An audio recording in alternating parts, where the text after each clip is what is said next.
Like me, you are the spiritual acolyte. We are the chala. We are the students learning the ways of the universe, and we are realizing our highest truths.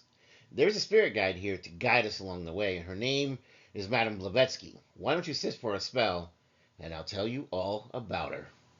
Madame Helena Petrovna Blavatsky is the torchbearer of esoteric wisdom and the power of the acolyte, and she is in the hidden realms as a guide, here to help. In an age swept by industrial progress and material conquest, Helena Petrovna Blavatsky emerged as a paradox. She's a mystic in the machine age, a prophetess among the empiricists. She was born in 1831 in the Russian Empire, and Blavatsky would grow into one of the most enigmatic and polarizing spiritual teachers of the 19th century.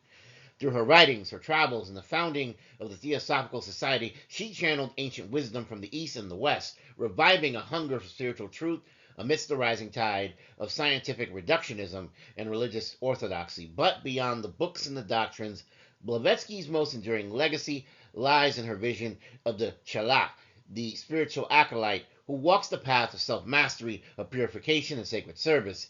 It is through the chala that the aspiring disciple that the great truths of esotericism become incarnate and very transformative. And so to understand Blavatsky's teachings, one must explore not only the outer events of her life, but also the inner fire that animated her mission. In her, we encounter a rare fusion, a fierce intellectualism fused with a spiritual intuition and a soul profoundly shaped by Eastern mysticism, as well as the initiatory traditions of the ancient world. And so this video will trace her life's arc, the era that birthed her teachings, and her guidance as a spiritual master, calling us, to awaken the sleeping powers within ourselves as we become true acolytes of the divine mysteries and we become the highest versions of ourselves.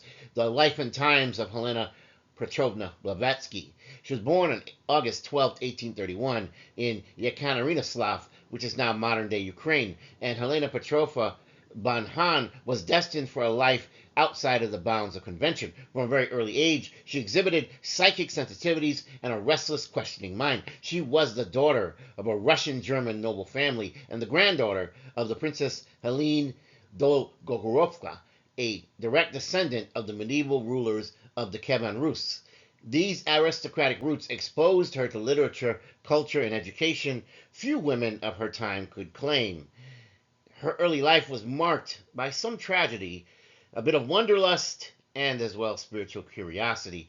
After a brief and unhappy marriage at age 17 to Nikifor Blavatsky, she escaped and began a series of travels that would span continents and cultures, from the pyramids of Egypt to the monasteries of Tibet, from Indian ashrams to the European occult circles. Blavatsky sought not mere belief, but experiential knowledge, the living breath of spiritual truth, and no man would hold her back. Her travels eventually led to a meeting with her spiritual master, who she referred to in her writings as the Mahatma Maurya. It was under the guidance of such masters of wisdom that she deepened her training and began her mission in great earnest. Her life story, while interwoven with controversy and some skepticism, is still inseparable from the spirit of theosophy, which is a term that means divine wisdom. Theosophy was not a new religion, but rather it was a reclamation of long-lost universal truths that were at the core of all sacred traditions. Blavatsky sought to prove that spiritual science, ancient knowledge, and moral evolution were not only compatible, but necessary in a modern world. In 1875, alongside Henry Steele Olcott and William Quan Judge, she founded the Theosophical Society in New York City, marking the beginning of her very, very public mission. And so on the path of the chala, the spiritual discipleship, in the eyes of the master, did Helena Blavatsky not just view spiritual knowledge as something to be passively received, but she also promised salvation through her belief in ritual. To her, truth was earned, it was not given. At the heart of her esoteric system was the chala, the spiritual disciple, the one who sought inner transformation, not for power, not for hunger or fame, but rather for the service to humanity in alignment with the divine plan, the alignment with the one beyond.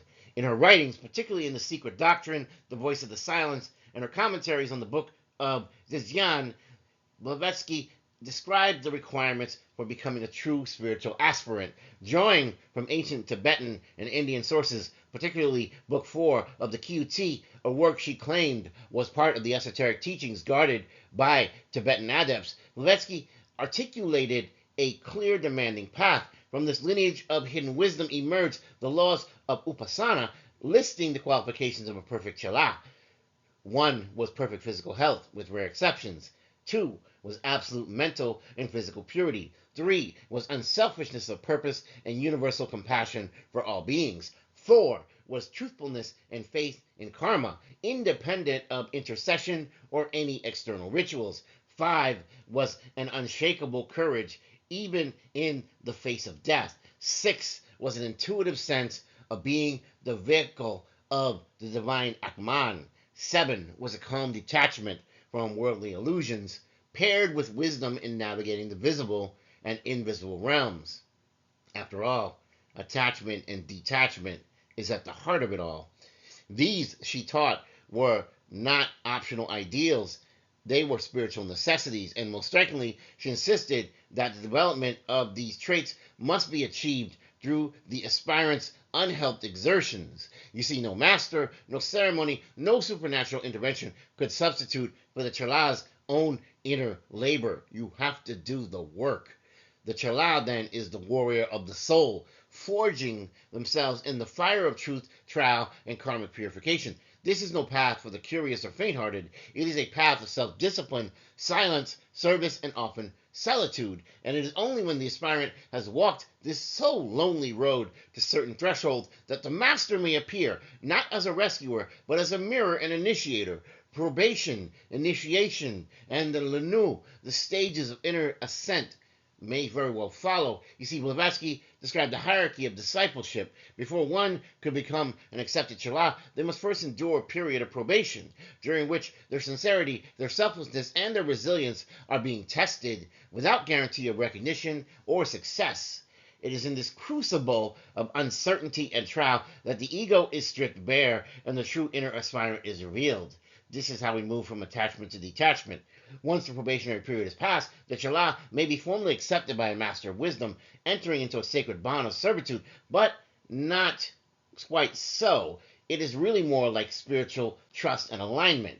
This is when the person becomes a Lanu, a disciple of theory but of practical esotericism. Blavatsky wrote that after the first initiation, a Chala could be considered a true Lanu Upasaka, one who combines learning with spiritual acts and insight with inner vision. For you see, it is not about serving any master, it is about becoming the highest in yourself.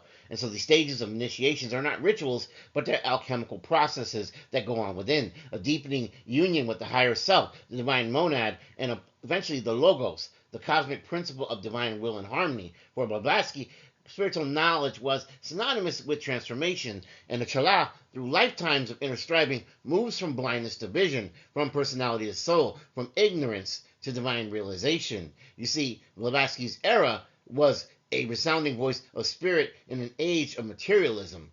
And so Helena Blavatsky's emergence as a spiritual teacher in the 19th century, it was no accident. Her voice rose during the height of the Industrial Revolution, and this was an era dominated by mechanistic thinking and science, rigid empiricism, Christian dogma, and rampant colonialism. The West, convinced of its superiority, sought to dissect the world into quantifiable data, while often dismissing the mystical and the metaphysical traditions of other civilizations, denouncing them as pure boogeyman and superstition. But Blavatsky, traveling across continents, still raised her consciousness, and she carried an urgent message that the material world is not all that there is, and you have known that if you've been a follower of my channel. She directly confronted the rise of materialistic science, which in her eyes had become a religion of its own. In Isis Unveiled and later in The Secret Doctrine, she warned that a society obsessed with external progress but ignorant of spiritual laws would soon find itself becoming sick within the soul. She declared that ancient Eastern traditions, particularly those of India, Tibet, and Egypt, which possessed esoteric truths long forgotten, would become suppressed in the West. These traditions are preserved by adepts in the spiritual brotherhoods, and they held the key to awakening the true nature of the self and of the universe. The stance was revolutionary. She positioned the so-called primitive spiritual systems as a more advanced, in some respects, form than even Western institutions, and obviously to their denouncement and ridicule. But in doing so, she struck at the heart of colonial ideology, which justified domination by labeling indigenous peoples as inferior, as less than, as backward. And Blavatsky insisted that the wisdom of the East had to be honored, had to be protected, and integrated into a global spiritual dialogue, not appropriated and not dismissed. And central to all of it was the acolyte, the chela, because for Blavatsky, it was not simply a follower of religious doctrines, but a rebel against illusion. The chela walked through a world of distractions, consumerism, and false prophets, guided by an inner compass aligned to higher truths. And you can see this in me as well. I received numerous degrees in scientific areas, but I realized that science could never quench the hunger that I have inside of myself for more spiritual knowledge. And that's how I became so interested in spirituality, even having gone through mathematics, data analytics, science and technology, information technology. I still found my way to spiritualism to develop this channel. And so it's a challenge. It's not easy love. It's a sacred labor. And so when you have a master's legacy, the acolyte becomes the future of humanity, because Helena Blavatsky did not just teach doctrine. She built the lineage. Her vision was not limited to the present moment. She saw her work as planting seeds for centuries to come. Her role as a spiritual master was to awaken the next generation of mystics, to seekers, the warriors of light, those who would raise the vibration, who would carry the sacred fire into an increasingly disenchanted world that dismissed spirituality. Her call to the chela is timeless. Purify your heart, train your mind, open your intuition, align with karma, and serve with humility. There are no shortcuts, there are no saviors, there are no guarantees, for only the sacred path walked in silence and tested by fire is the way. So if you've ever gone through the dark night of the soul, you know that there's inner healing work to do, and that in these spiritual communities, from Theosophists and the Rosicrucians to yogic and occult traditions, there is much more out there. And spiritual initiation, self-directed transformation, and inner mastery has now become increasingly part of the spiritual lexicon. But too often these ideas may be reduced to buzzwords. Blavatsky's original teachings remind us that the true path of the acolyte is not glamorous. It's deeply personal, it's extremely painful, and it's always sacred.